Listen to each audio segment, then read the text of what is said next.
Welcome to news Hunter. আমি সৈকত। ট্রাম্পের হুমকিকে পাত্তা না দিয়ে অ্যাপেল নতুন করে প্রচুর টাকা ইনভেস্ট করতে চলেছে ভারতে। সম্প্রতি আমরা দেখেছি যে ভারত পাক যুদ্ধ পরিস্থিতি যখন তৈরি হয়েছিল তখন ট্রাম্প দাবি করেছিলেন যে তিনি নাকি এই সিজফায়ার করিয়েছেন মধ্যস্থতা করে।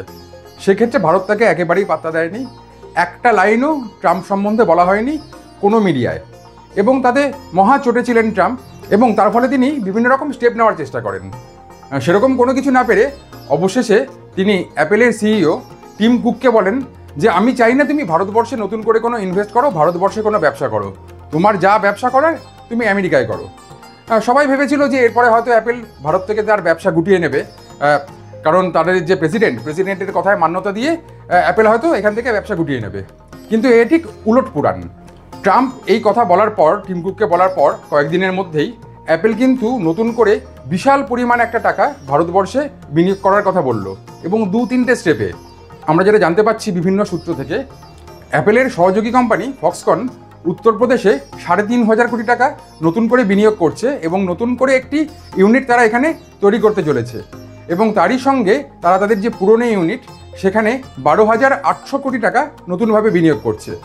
খুব স্বাভাবিকভাবে এটা নিয়ে কিন্তু এখন চর্চা তুঙ্গে যে যখন ট্রাম্প দাবি করলো বা যখন ট্রাম্প বলল যে ভারতবর্ষে ব্যবসা বন্ধ করো, তারপরেই এই বিপুল পরিমাণ যে বিনিয়োগ সেটা কিন্তু একটা খুব তাৎপর্যপূর্ণ একটা ঘটনা। এখান থেকেই বোঝা যাচ্ছে যে টিম কুক বা অ্যাপেল এরা কিন্তু নিজের ভালোটা বোঝে। ভারতবর্ষে যে জিনিসটা উৎপাদন করতে তার 100 টাকা খরচা হয়, সেই একই জিনিস আমেরিকায় যদি উৎপাদন করে 3 গুণ বা 300 টাকা থেকে 400 টাকা খরচ হবে। আইফোন 15 যেমন পুরোটাই ভারতবর্ষে অ্যাসেম্বল হয়, এবং তার ফলে খুব কম দামে সারা পৃথিবীর বিভিন্ন জায়গায় আইফোন 15 ছড়িয়ে পড়েছিল। 50 থেকে 70 হাজার টাকায় যে আইফোন 15 পাওয়া গেছে, সেটাই যদি আমেরিকায় উৎপাদন হতো, আমেরিকায় অ্যাসেম্বল হতো, 1.5 লাখ থেকে 2 লাখ টাকা খরচ পড়তো। সুতরাং কাস্টমার কমে যেত, এবং সেই জিনিসটা কিন্তু খুব ভালোভাবে বুঝেছে টিম কুক বা অ্যাপেল। তাই জন্যই তারা নতুন করে বহু পরিমাণে বহু টাকা এইখানে বিনিয়োগ করছে। এখানে আমেরিকার প্রেসিডেন্ট ভেবেছিলেন যে অ্যাপেলকেও যদি এখান থেকে আটকানো যায়, অ্যাপেলের যেসব সংস্থা ইন্ডিয়ায় কাজ করে সেখানে 50 থেকে 70 হাজার এমপ্লয়ি কাজ করে, এইখানে কাজ বন্ধ হয়ে গেলে এই 50 থেকে 70 হাজার এমপ্লয়ি বেকার হয়ে যাবে, এবং তার ফলে একটা বড় চাপ ভারত সরকার বা মোদী সরকারের ওপর এসে পড়বে। কিন্তু এখানে উলট পুরাণ, কারণ আমরা যেটা দেখলাম যে ট্রাম্প সরকার দাবি করছে যে ভারত নাকি তার সঙ্গে জিরো ট্যারিফের একটা ব্যবসা করতে চায়, কিন্তু আমরা দেখতে পেলাম একদম আমরা দেখতে পেলাম যে স্টিল সমেত 17টি পণ্য যেগুলো আমেরিকা থেকে ভারতবর্ষে এসে ব্যবসা করে, যেসব পণ্য নিয়ে, তার উপর কিন্তু নতুন করে ট্যারিফ চাপিয়েছে ভারত সরকার। তার ফলে এইসব আমেরিকান ব্যবসায়ীরা ভারতে এসে নিজের ইচ্ছা মতো আর ব্যবসা করতে পারবে না, বা একটা বিপুল অঙ্কের ক্ষতির মুখে পড়বে। এরপরেই কিন্তু যথেষ্ট চটেছে ট্রাম্প সরকার বা ট্রাম্প। সেই ছোটোবেলার সেই বাচ্চাদের মতো হয় না যে কোনো এভাবেই যখন কোনো কিছু করতে পারছে না, নতুন কিভাবে খোঁচানো যায়। ভারত থেকে প্রচুর পরিমাণ আম আমেরিকায় রপ্তানি করা হয়। এই বিপুল পরিমাণ আম, এখন আমের সিজন, আম রপ্তানি করা হয়ে গিয়েছিল, এবং সমস্ত কাগজপত্র সঠিক ছিল বলেই আম ব্যবসায়ীরা দাবি করছে। তারপরেও আমেরিকা সরকার এই আমগুলোকে রিজেক্ট করে, এবং তার ফলে একটা বেশ বড় অঙ্কের একটা ধাক্কা খেয়েছে ভারতীয় আম চাষিরা। তাদেরকে এই আম ফিরিয়ে আনতে হবে হয়তো, কিন্তু ফিরিয়ে আনতে গেলে যে বিপুল পরিমাণ ক্ষতি, তারা সেই ফিরিয়ে আনার কাজ না করে পুরো আমটা আমেরিকাতেই হয়তো ডিস্ট্রয় করে দেবে। তার ফলে যেটা হবে, আমেরিকার আম পাবলিক এবছর আর আম খেতে পারবে না, আম চাষিদের একটা বড় অঙ্কের ক্ষতি হবে। কিন্তু এইখানে একটা জিনিস ট্রাম্প সরকার বা আমেরিকার মনে রাখা উচিত, যে ভারত অন্য কারোর ব্যাপারে, অন্য কোনো দেশের ব্যাপারে নাক গলায় না, কিন্তু ভারতের ক্ষতি করতে চায়, ভারতের ব্যবসায়ীদের ক্ষতি করতে চায়, সাধারণ মানুষের ক্ষতি করতে চায়। এরকম কোনো স্টেপ দেখলে ভারত কিন্তু কাউকে ছেড়ে কথা বলে না।